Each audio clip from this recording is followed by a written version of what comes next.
¿Cómo están? Estamos ahora en la tarde, ya 3 de la tarde. Nos acompaña aquí Felipe Álvarez, representando a la Universidad Andrés Bello.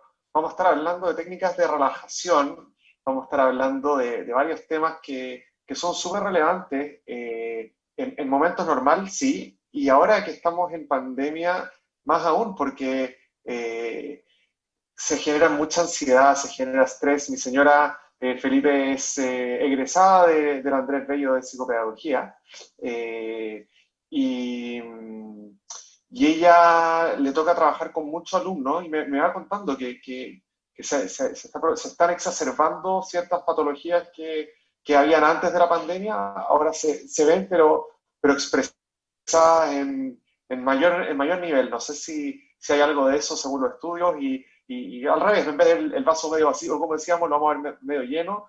Y la idea es que nos vayas contando, Felipe, qué técnicas hay para poder manejar el estrés, la relajación, etcétera.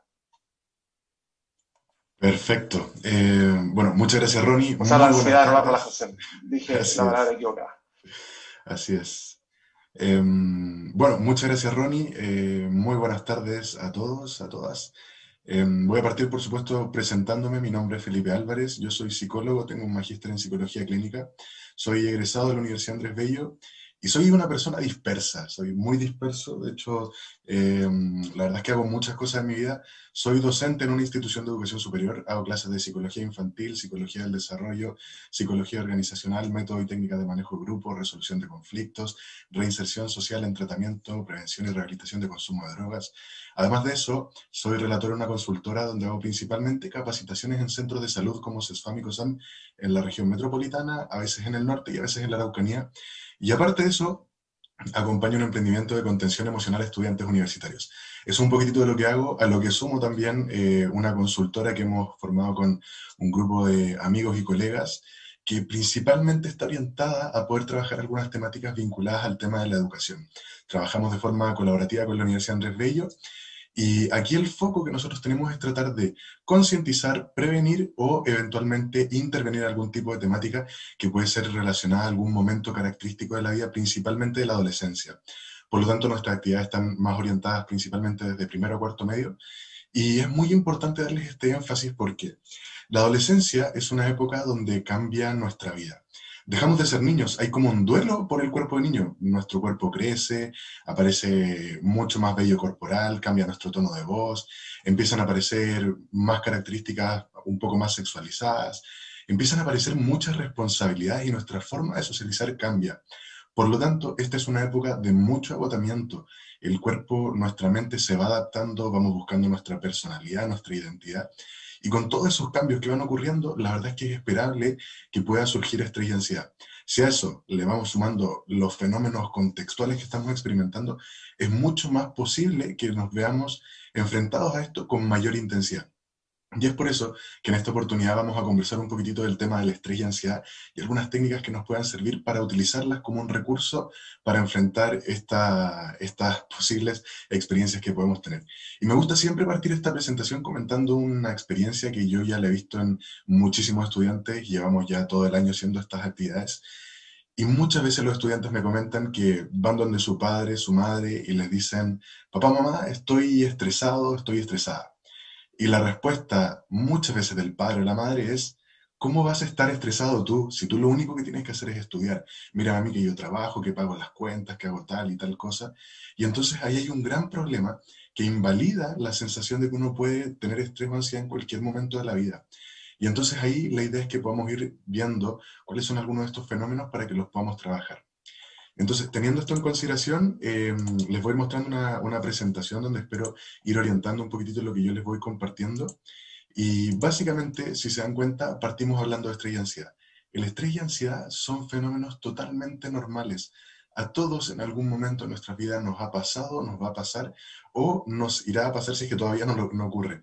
Porque son unos recursos adaptativos que tenemos como seres humanos. El estrés y la ansiedad muchas veces se asocia como algo negativo. Sin embargo, hay que también tratar de ver el lado positivo, porque la verdad es que, tal como dice Ronnie, ¿cierto? Hay una parte buena en esto. Y yo creo que muchas veces se invisibiliza y eso nos deja algunas dificultades para poder trabajarlo de mejor forma.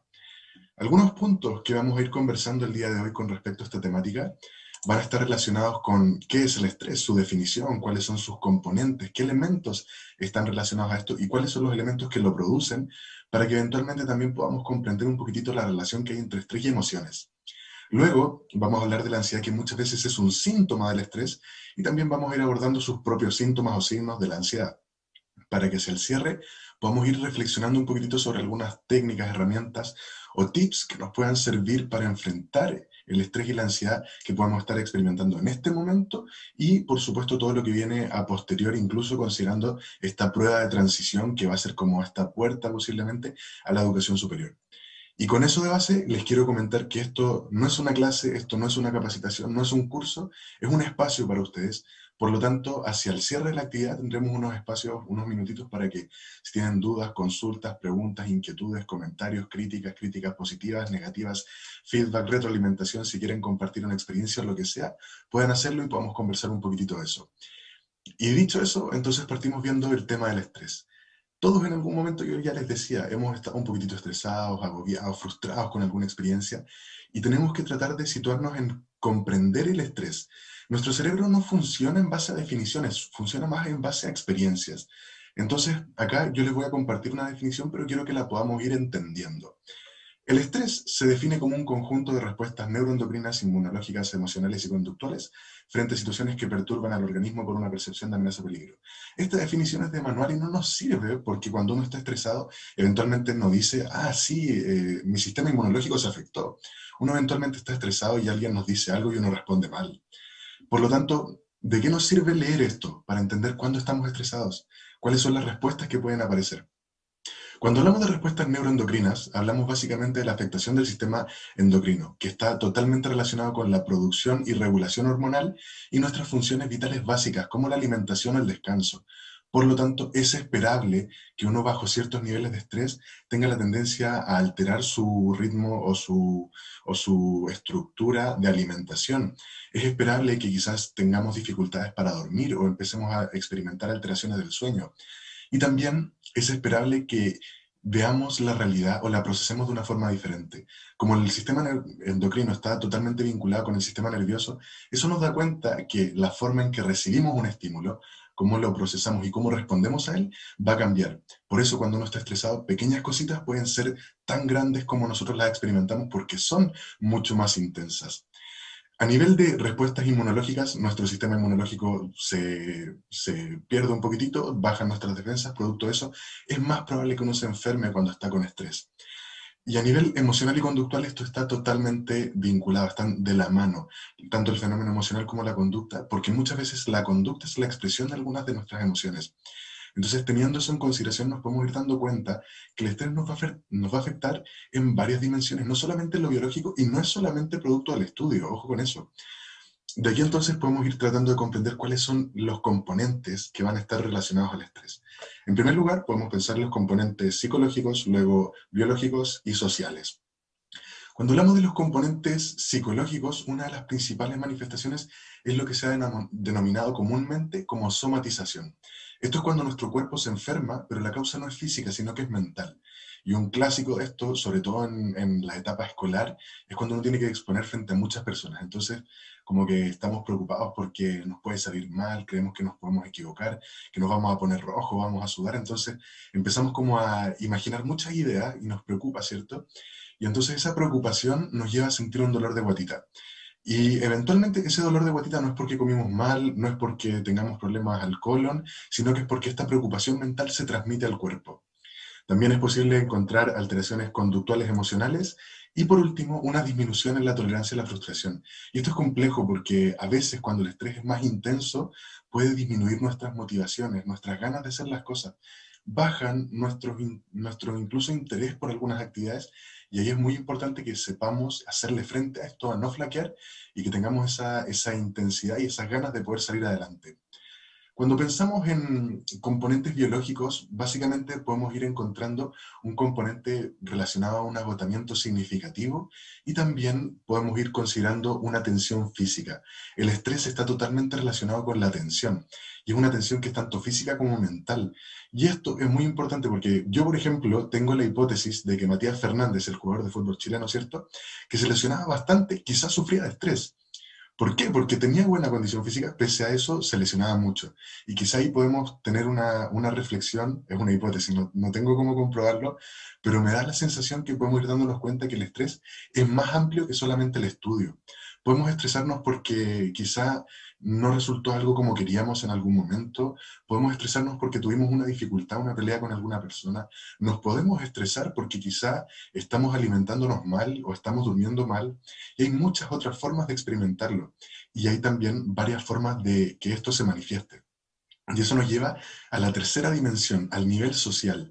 La verdad es que el estrés, dentro de sus propios componentes, también considera esta dimensión porque pueden surgir fenómenos como aislamiento, donde uno se distancia de ciertas personas, no porque estemos en situación de cuarentena o pandemia, ¿cierto? Sino que hay un distanciamiento que está vinculado a que uno a veces está irritable y las otras personas no quieren compartir con nosotros por eso mismo, o a veces nosotros nos damos cuenta de esto y preferimos alejarnos un poquitito. Y eso nos lleva también a comprender que cualquier tipo de dificultad en relaciones interpersonales puede promover un aumento en el estrés y la mejor forma sería poder trabajar esa dificultad. Aquí tenemos la base, que es que el estrés nos afecta en nuestras tres dimensiones principales, biopsicosociales. Los seres humanos somos personas que están compuestas por estas tres dimensiones. Nuestro cuerpo físico, nuestra mente y por supuesto que también el ámbito social es muy importante dentro de nuestras vidas y a veces es uno de los motivos que nos hace enfermar, que nos hace a veces tener dificultades, sentirnos mal, etc. Y ahí, cuando entendemos que esto nos afecta en las tres dimensiones, podemos ir viendo desde qué dimensión quizás nos está afectando para poder trabajarlo. Eso nos lleva a comprender cuáles son los principales elementos que producen estrés. Acá hay básicamente tres principales elementos más un cuarto que es más personal, más individual. Los primeros tres son vivencia del tiempo, conflictos interpersonales y los cambios en eventos vitales. Cuando hablamos de vivencia del tiempo, es como que tenemos 1000 cosas que hacer y esas 1000 cosas nos van a tomar 12 horas. Y nosotros vemos el día y decimos, para hacer estas 1000 cosas que yo necesito 12 horas, la verdad es que en el día realmente dispongo de 7 horas.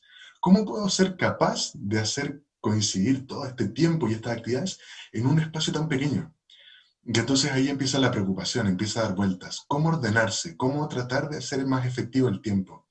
Y aquí una de las principales y mejores recomendaciones que les puedo dar, y de verdad que es característica, y no es de la adolescencia, es de la vida completa, evitar la procrastinación. ¿Qué es procrastinar? Básicamente hacer cualquier cosa con tal de no hacer lo que tenemos que hacer.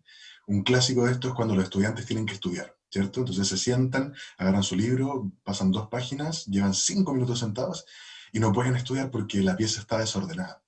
Entonces, antes de estudiar voy a ordenar mi pieza. Ordeno mi pieza, ¿cierto? Perfecto. Terminé de ordenar, pero me dio hambre ordenar. Así que antes de seguir estudiando, voy a ir a comerme algo. Voy a la cocina, me preparo un sándwich, me hago alguna cosita. Termino de comer, ahora sí estoy listo para estudiar, pero desordené la cocina, así que ahora voy a ordenar la cocina. Termino de ordenar la cocina y digo, ahora sí estoy listo para estudiar. Llego a la pieza, me pongo en el libro y digo, ¿sabéis qué? Me cansó ordenar mi pieza, ir a comer, lavar la loza, etcétera. Así que me va a dar un gustito. Me voy a tomar unos minutos para meterme a Instagram, para ver una serie, para ver unos TikTok.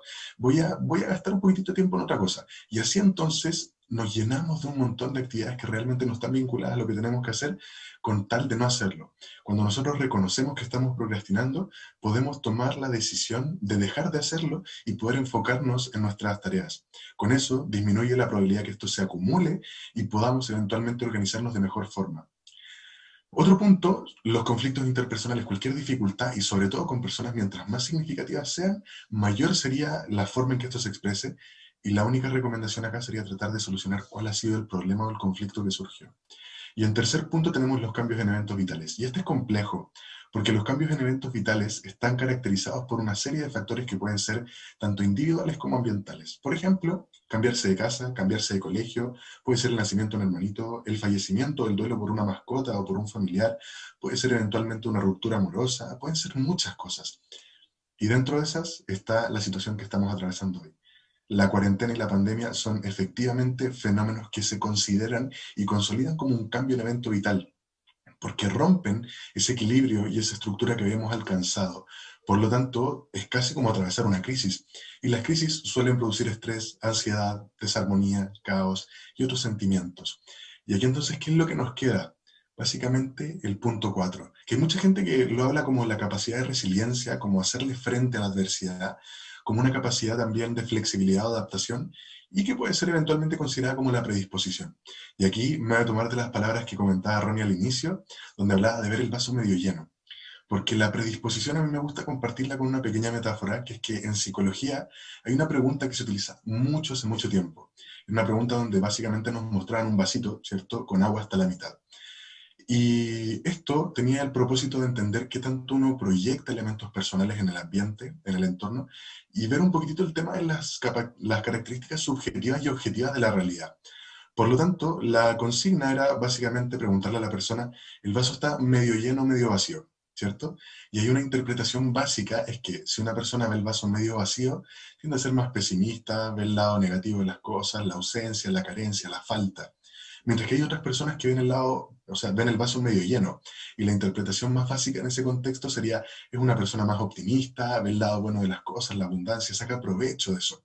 Sin embargo, con el paso del tiempo se ha hecho este mismo experimento y hoy en día las respuestas son millones.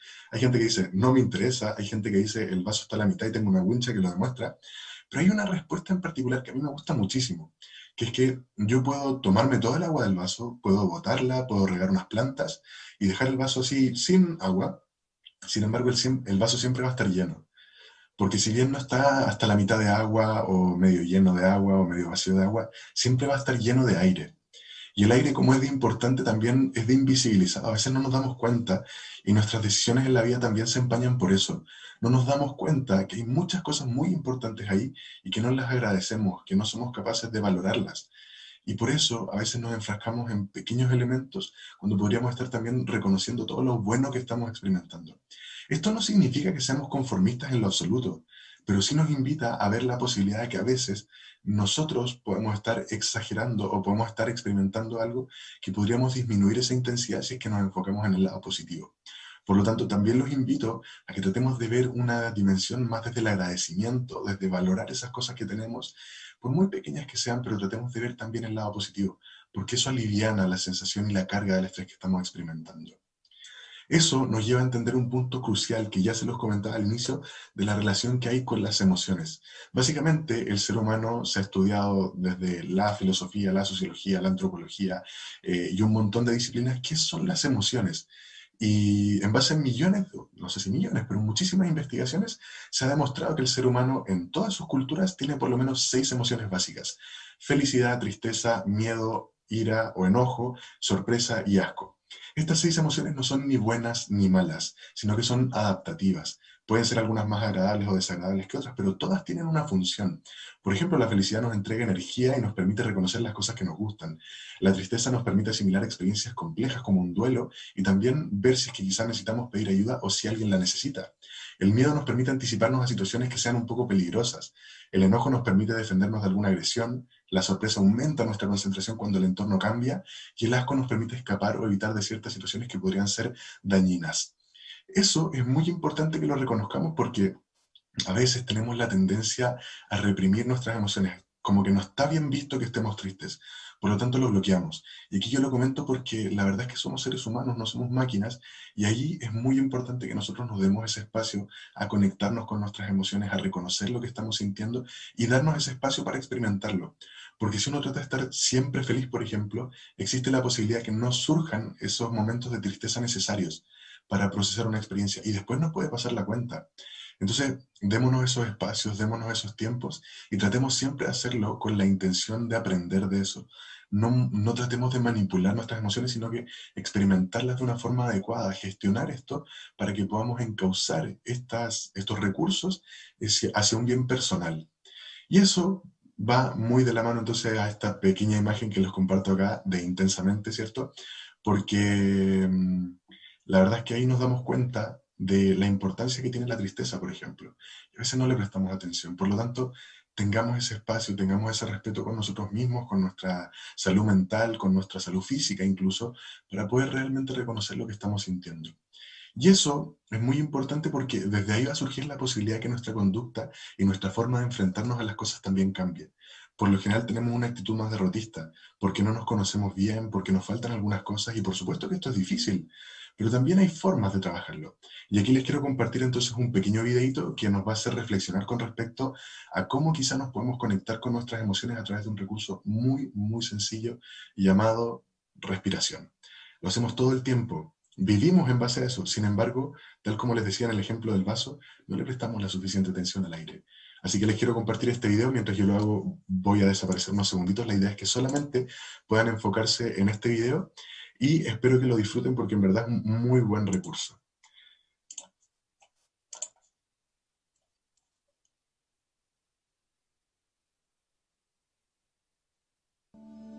I get really mad when my brother hits me a lot. I don't like it when you say you don't want to play with me. When I'm mad, my brain can get a headache and it can start hurting. Your blood keeps pumping because you're like really mad. And you start to get sweaty because you're getting really, really mad. And then when you start getting really mad, you turn red. When your body can't really control yourself, mad just takes over your body. I just get out of control. It's kind of like if you had a jar and then the jar would be your brain and then you put glitter in the jar and that would be how you would feel like. If you shook up the jar and the glitter went everywhere, that would be how your mind looks. And it's like spinning around and then you don't have any time to think. And you sometimes punch stuff and people when you don't really mean it. When I get angry, I feel it in my heart. I really don't like when I get angry.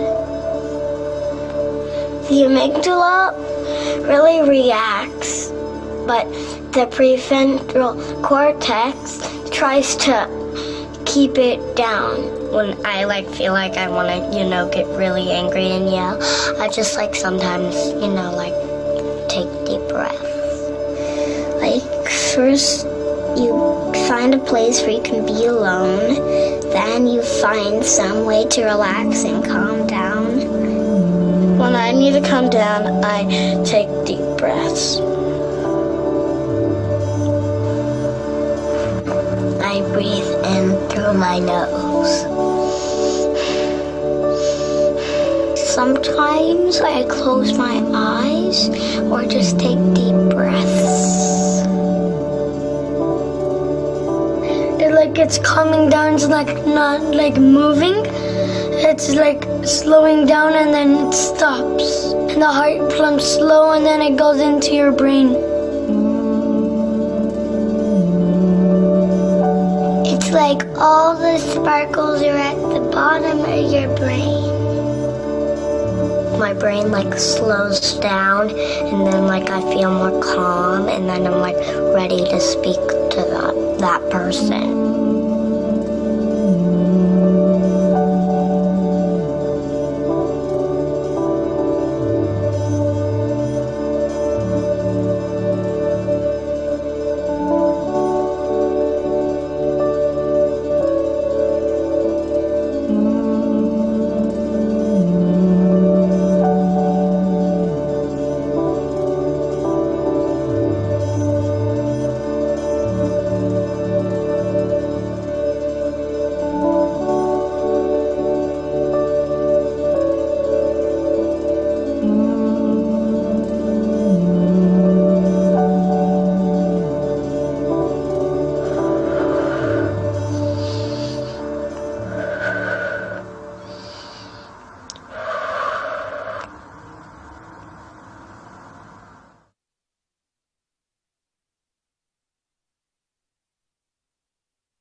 Este pequeño video que les acabo de compartir, la verdad es que nos da cuenta de un tremendo recurso que podemos utilizar para conectarnos un poquito con lo que estamos sintiendo en este momento.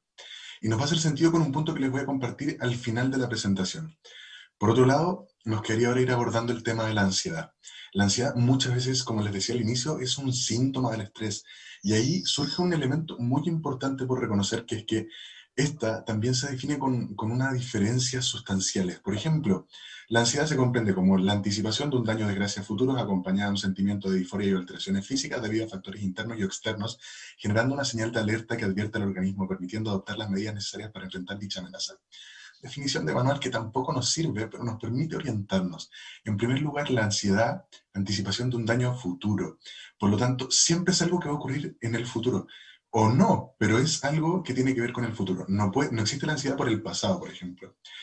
Esto está acompañado de alteraciones que pueden ser a nivel emocional y físico, y también tenemos que ir entendiendo que puede ser producto de un elemento interno o externo, es decir, puede ser porque yo me imagino las cosas o puede ser porque el ambiente me hace creer que esto puede ocurrir.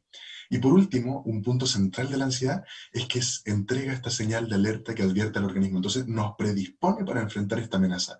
¿Y qué es lo que ocurre ahí? Básicamente, la ansiedad lo que hace es activar algo que nosotros tenemos en el cuerpo llamado sistema nervioso periférico autónomo simpático. ¿Qué es lo que hace esto? Básicamente activa nuestro organismo, aumenta nuestra respiración, nuestros latidos, aumenta la producción del sudor e incluso va afectando algunas de nuestras reacciones corporales básicas. Por lo tanto, cuando esto ocurre, ¿qué pasa? Quedamos predispuestos, quedamos con energía para poder enfrentar esto que va a ocurrir. Sin embargo, eso conlleva una serie de síntomas, por supuesto, y aparte también implica una transición de estados. Es decir, cuando estamos normales y nos ponemos ansiosos, nuestra activación aumenta.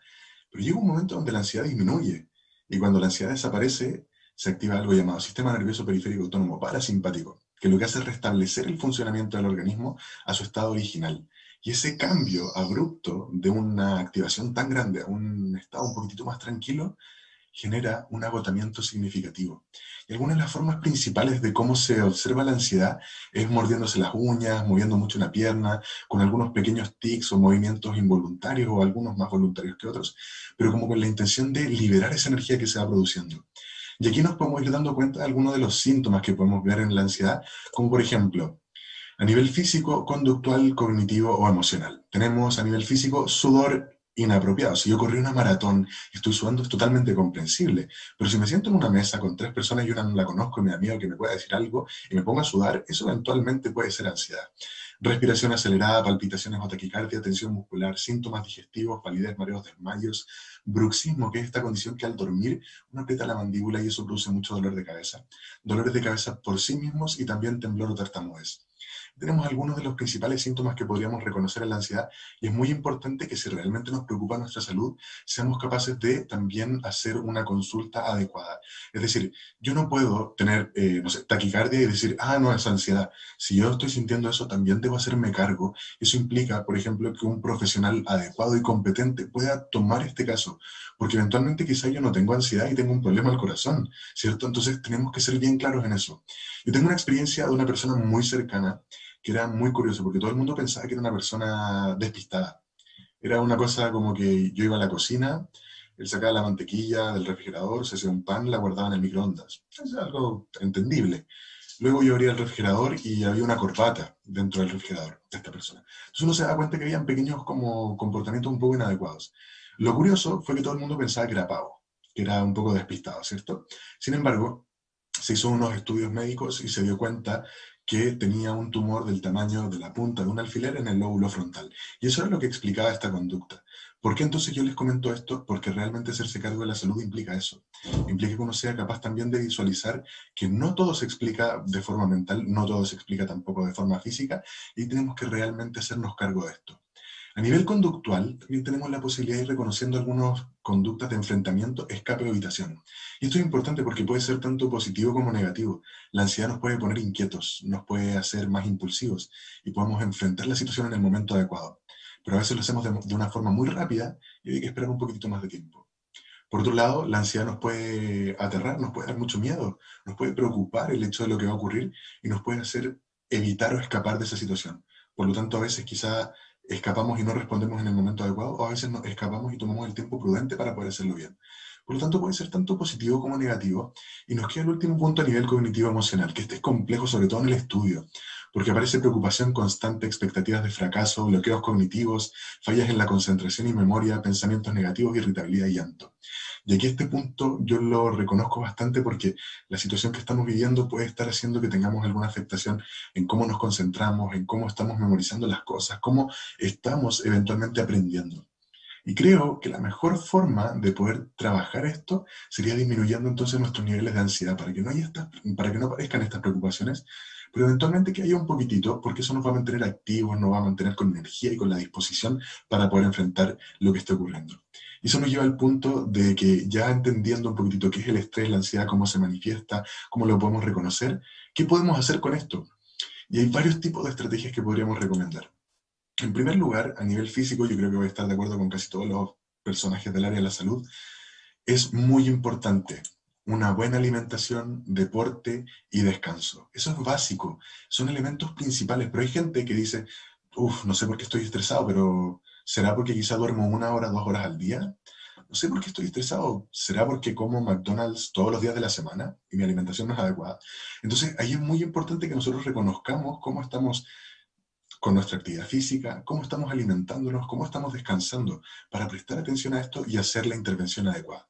Y aquí quiero compartir una pequeña reflexión que yo sé que también es importante, lo he conversado con algunos con personas del área de la salud, y pasa que una de las grandes recomendaciones que siempre nos han hecho cuando tenemos que rendir la PSU o esta nueva prueba de transición es lo siguiente. Unos días antes, 1 o 2 días antes, coman bien livianito para que no se enfermen de la guata. Y lo he conversado con muchas personas y hemos llegado un poco a la conclusión que hay que tener ojo con esa recomendación. Si bien es precisa en el sentido que quizá no vamos a estar llenos de chatarra, por otro lado hay un punto importante a reconocer que si nosotros queremos cambiar nuestros hábitos alimenticios, no puede ser de una forma tan abrupta, porque nuestro cuerpo puede reaccionar a eso. Por lo tanto, si uno quiere tener algunos cambios en esa línea, tiene que hacerlo con más tiempo de anticipación, porque de lo contrario podría jugarnos una mala pasada. Otra recomendación bien utilizada es, por ejemplo, comerse una barrita de chocolate antes de rendir la prueba, porque eventualmente el chocolate nos activa nuestras capacidades cognitivas de mejor forma y vamos a tener mejor capacidad para concentrarnos. Y también un punto muy, muy importante que se los quiero comentar a nivel psicológico, no se los digo ahora, se los digo ahora, a continuación. A nivel social es súper importante para disminuir el estrés, yo creo que contar con redes de apoyo. La familia, los amigos, a veces el colegio, nuestros compañeros, personas en quienes podamos confiar, a quienes contarles un poquitito lo que nos está pasando, porque a veces basta con que nosotros digamos lo que nos ocurre para que eventualmente a través de eso podamos disminuir el estrés que estamos sintiendo. A veces el hecho de sacar las cosas nos disminuye esa preocupación que tenemos. Y aquí a nivel psicológico, la verdad es que una estrategia bien útil es eventualmente preguntarse por el estilo de vida. Tratar de enfocarse en eventualmente cómo estoy viviendo, estoy haciendo las cosas que me gustan, estoy tratando de disfrutarlo, estoy solamente cumpliendo. ¿Cuáles han sido los logros que he tenido hasta acá? Porque eventualmente llegar a la enseñanza media, este momento de la vida, no es sencillo. Y eventualmente si alguien ya salió, tampoco es sencillo estar en este momento. Y se van a dar cuenta que hay un montón de logros hacia atrás. Y hay que reconocerlos para encontrar en ellos la motivación para poder efectivamente enfrentar la adversidad de lo que se venga a continuación. Y eso me lleva a un punto central de esta presentación que tiene que ver con cómo podemos tomar mejores decisiones. Y este punto es básicamente la información. Tenemos que disminuir nuestra preocupación a medida que también manejamos mejores datos y mejor información para tomar medidas en relación a eso.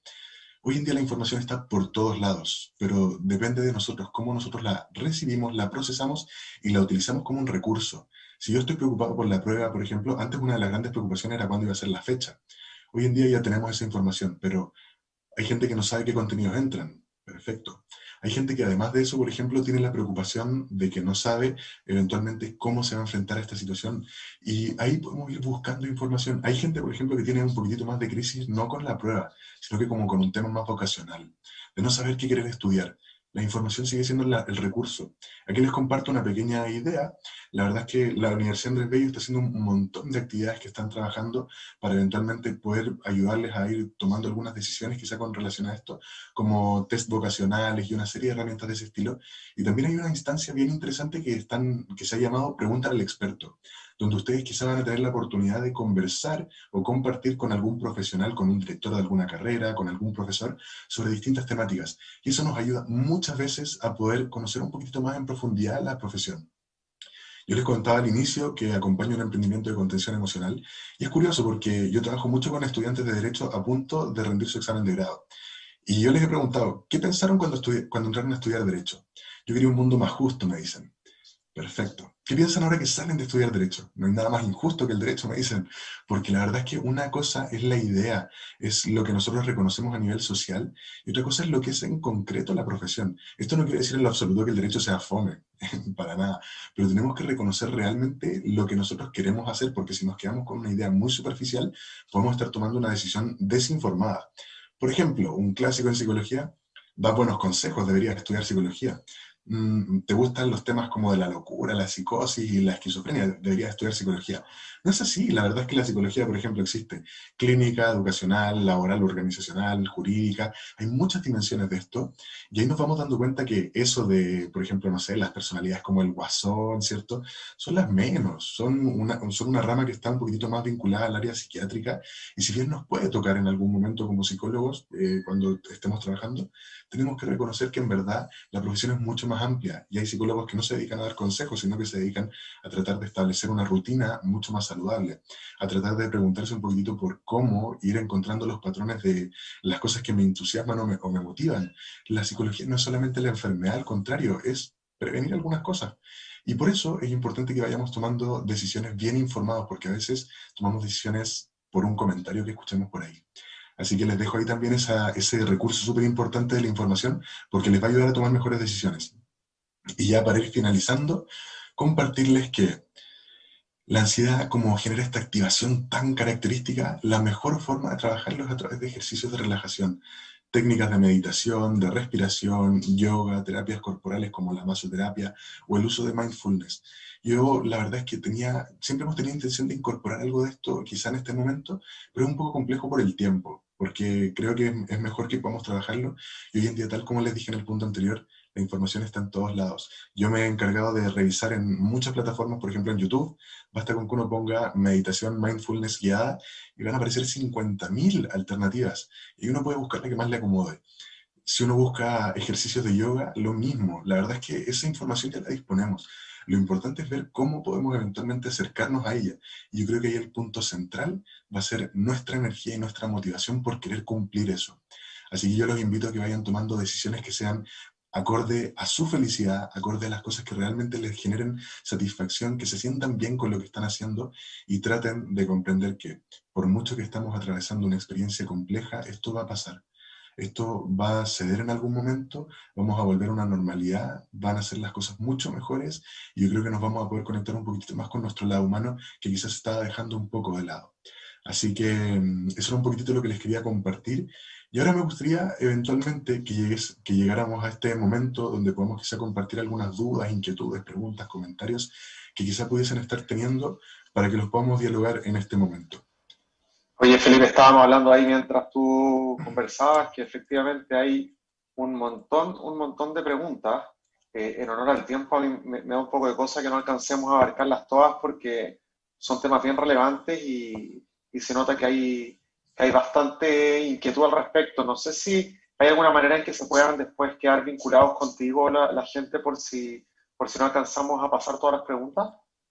Claro, yo Mira, creo que no hay... Felipe, lo que hemos hecho otras veces, cuando hemos estado muy encima y han habido varias preguntas, es que invitamos al invitado, valga la redundancia, a que se meta en el chat y va contestándole ahí directamente un ratito a los invitados. Si es que eso es posible, sería espectacular, pero nunca está de más si puedes dejar también tu correo o algo o alguna forma de poder Sí, relacionarse contigo. por supuesto. De hecho, si quieren pueden anotarlo de inmediato. A veces puede que me tome un poquitito de tiempo en responder, como les comentaba, soy disperso a hartas cosas, pero siempre voy a estar ahí súper disponible y atento a lo que necesiten. Mi correo es felipe.adolfo.alvarez@gmail.com. Lo repito, felipe.adolfo.alvarez con V y con Z, @gmail.com. Y bueno, no sé si igual quieres que alcancemos a responder algunas Sí, sí, quizá sí, de obvio. inmediato. De Ujú. todas maneras. Mira, ¿a qué se debe que a pesar de que tengo muchos amigos, me siento muy sola? Ok, preguntas, estas preguntas son tremendas, pues nos dejan ahí dando muchas vueltas. Yo creo que hay muchas dimensiones para responder también esto, o sea, esto ya es un tema un poquitito más filosófico o depende también de la dimensión de la psicología como se aborde. Lo podríamos comenzar, por ejemplo, abordando desde esta sensación de soledad. ¿Es una sensación de soledad amorosa o es una sensación de soledad como que no tengo personas alrededor mío que me acompañen? Podemos situarlo, por ejemplo, en una sensación de soledad física, como que me hacen falta y como estamos tan distantes, me siento solo, o eventualmente hay muchas formas de dimensionarlo. Por lo tanto, yo creo que un punto importante para esto es que quizá a veces no nos damos el tiempo para acercarnos a estas personas con quienes compartimos tantos lazos. Y pasa mucho, sobre todo en la adolescencia, que es muy característico. Nosotros en la adolescencia, como empiezan a aparecer tantas responsabilidades e intereses, conversamos con mucha más gente, ampliamos nuestros horizontes y en la adolescencia es como que uno vuelve a ser guagua, porque cuando uno es guagua, uno juega con cualquier niño. Y eventualmente en la adolescencia como que uno empieza a carretear, uno empieza a salir, ¿cierto? Y en eso uno empieza a conocer un montón de gente y como que toda la gente que uno va conociendo es importante. Y esa gente importante tiende a ser muy cercana, siempre nos muestran su apoyo, pero eventualmente sabemos que hay algunas personas más significativas que otras, no porque no les tengamos cariño a los otros, sino que por las experiencias de vida quizá. Y ahí yo creo que la mejor forma de quizá abordar esto es tratar de ver por qué me siento así. Porque eventualmente podría ser que me siento así por la cuarentena, porque hace mucho tiempo no puedo compartir con ellos, o quizá esto podría ser algo que se arrastra hace más tiempo y me hacía falta quizá juntarme más con mis amigos, tener más actividades. Ahí depende mucho de la situación. No puedo dar una respuesta precisa porque depende del caso, por supuesto, pero la verdad es que una de las mejores formas que yo podría sugerir es tratar de, primero, dividir si es que esto fue pre-cuarentena o post-cuarentena, antes de la cuarentena, como están apareciendo los memes, antes de Cristo, ¿cierto? Antes, ahora es antes de la cuarentena. Yo creo que es muy importante que nos podamos como conectar un poquitito con eso, reconocer de dónde surge esto y qué impacto también está teniendo en nosotros. Y ojo también que a veces esto puede ser más profundo y puede ser una sensación de soledad más global, donde incluso me siento que quizá mi familia tampoco me acompaña, donde siento que entonces esto es más grande. Y yo creo que, como insisto, tendríamos que ir viendo el caso a caso, pero por supuesto que puedo dar una respuesta más precisa si lo conversamos un poquito más en detalle. Por lo tanto, ahí yo igual dejé mi correo. Si quieres preguntarme, voy a estar súper atento. Dentro del fin de semana yo respondo todas las dudas, sí o sí. Igual me meto un tiempo. Y es parte de esta situación que estamos viviendo, así que... Yo voy a em, condensar algunas preguntas que hay acá ujú, para tratar de abarcar la mayor cantidad posible. Eh, perfecto. Están hablando bastante sobre ataques de ansiedad o crisis de pánico. Y en el fondo quieren saber un poquito cómo poder ayudar a un amigo que se siente con este tipo de sensaciones o que tiene este tipo de malestares en el fondo. Buena pregunta y surge harto. Crisis de ansiedad, crisis de angustia, crisis de pánico, las más clásicas como comentarios que a veces son porque uno siente quizá que lo tuvo, pero yo aquí, claro, como psicólogo, en algún momento intenté responderlo desde la dimensión como teórica. Y me topé con un problema porque no se comprendía mucho el trasfondo, y es totalmente correcto. Entonces yo más que tratar de explicar la diferencia entre crisis de ansiedad, crisis de pánico, crisis de angustia, trato de abordar un poquitito la sensación. Por lo general, un nudo en la garganta muy intenso, como una sensación de no poder hablar. En algunos casos muy profundos, existe la sensación de creer que uno realmente se va a morir. Literalmente, uno siente que se está ahogando y que no tiene control del cuerpo. Y dentro de eso ha surgido una técnica hace bastante tiempo que se llamaba como respiración mariposa, creo, que uno tiene que poner las palmas de esta forma. Y básicamente tiene que ir dando como golpetazos a la altura del corazón de la persona, como simulando los latidos del corazón. Mientras que se hace eso, también seguir hablando en la persona para que eventualmente vaya volviendo en sí misma. Como les decía, hay como una pérdida de una cercanía con el cuerpo, ¿cierto? Como que uno se distanciara de esto. Y entonces este recurso nos ayuda bastante, pero es presencial. Entonces, ¿cómo lo hacemos a distancia? Y eso yo creo que la forma menos negligente y la más correcta de abordarlo sería pedir ayuda a un profesional. Eh, Hay cosas que quedan más extensas de lo que nosotros podemos hacer y hay cosas que están a nuestro alcance.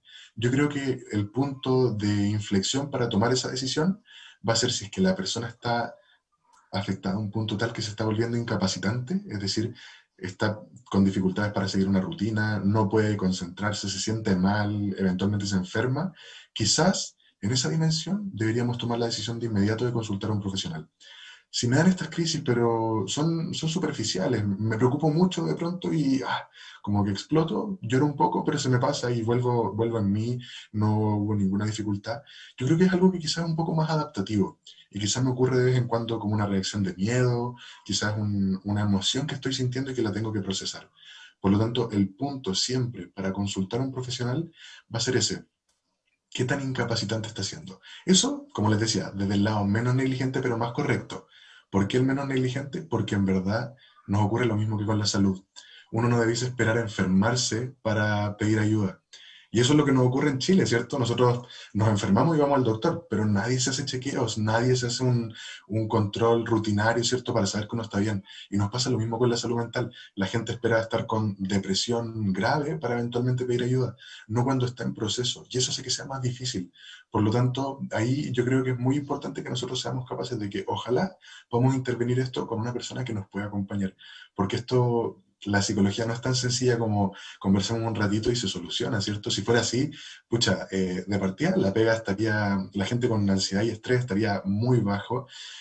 Hoy en día con la situación de cuarentena, los niveles de insomnio y de ansiedad y estrés han aumentado como en un 80%, 70 y tanto por ciento de la población. Eso quiere decir que dentro de mi núcleo, como en el de ustedes, como en el de Ronnie, como en el de todas las personas que estamos acá, eventualmente puede haber aumentado el estrés y la ansiedad de una forma transversal solamente por lo que ocurrió. Y eso si lo sumamos, ¿cierto?, con lo que les comentaba al inicio de la preocupación de la prueba, la adolescencia, eso va generando más y más preocupación. Por lo tanto, yo creo que es importante que nos prestemos atención, nos demos ese espacio para realmente cuidar nuestra salud. Y Buenísimo. sí, sí, me parece. Vamos a dar espacio para una pregunta más, Ujú, porque tenemos que preparar la sala que viene. así es. ¿Qué se puede hacer para el insomnio y para las voces pesimistas que de repente están que para que dejen de estar en el fondo estas voces? Perfecto. Ojo, ojo. Ahí ya, por ejemplo, yo les decía, ¿se acuerdan la psicosis, el guasón? Yo les decía, cuando uno escucha voces, hay que tener ojo con qué tipo de voces escucha. Si uno está escuchando una voz, si literalmente la escucha, eso se llama alucinación auditiva. Y eventualmente, si eso está, es muy importante que acudan a un profesional de inmediato. Si es que son voces como de sentir que no soy capaz, que no me la puedo, es totalmente diferente. Y cuando eso ocurre, yo creo que hay varios puntos que podemos ir tomando en consideración. En primer lugar, la preparación que vamos teniendo. Si sentimos que esta preocupación surge porque sentimos que nos va a ir mal en la prueba, si sentimos que eventualmente no vamos a poder salir adelante, tratar de dar nuestro mejor esfuerzo, porque todos estamos luchando en esta época y yo creo que todos podemos salir adelante, pero tenemos que destinar esa energía y esas ganas. Otro punto muy importante es que para el sueño, el tema del insomnio, como dije, es normal y es esperable que haya aumentado. Y algunas recomendaciones que podría hacerles es muy superficial. Por ejemplo, tomarse un tecito de manzanilla es súper bueno para dormir. No a todo el mundo le hace efecto. Pero hay otros puntos que son súper importantes. Por ejemplo, preparar el sueño.